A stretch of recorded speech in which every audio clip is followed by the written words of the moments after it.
What is the difference between reformist and revolutionary socialism? When discussing socialism, two terms often come up: reformist socialism and revolutionary socialism. Each has its own approach to achieving a socialist society, and understanding these differences can help clarify the broader socialist movement. Reformist socialism aims to bring about socialism gradually. It works within existing political institutions, like parliaments, to make changes. Reformists believe that by winning majorities and passing laws, they can improve workers' conditions and shift power away from the capitalist class.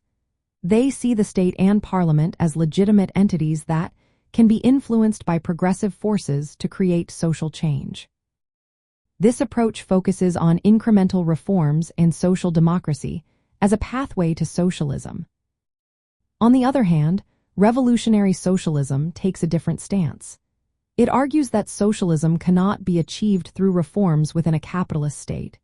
Revolutionaries believe that the state primarily serves capitalist interests and must be overthrown entirely.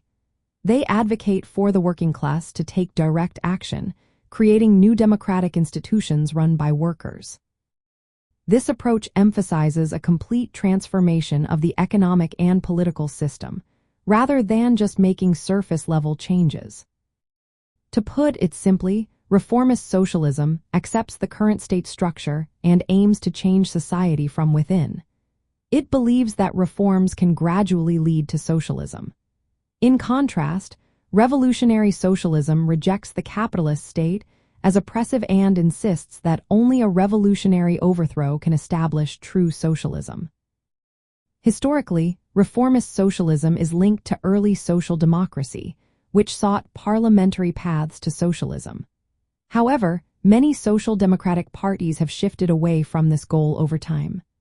Revolutionary socialism, as theorized by thinkers like Rosa Luxemburg, posits that the contradictions of capitalism will eventually lead to its collapse, making revolution necessary.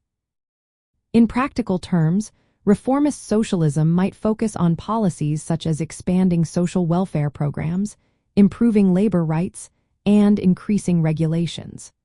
Revolutionary socialism, however, emphasizes mobilizing workers to seize control of production and political power directly. The key difference lies in the methods used to pursue socialism. Reformist socialism seeks gradual change through existing systems, while revolutionary socialism calls for a complete overhaul of society. Understanding these distinctions helps clarify the various paths within the socialist movement and the ongoing debates about how best to achieve a fair and just society.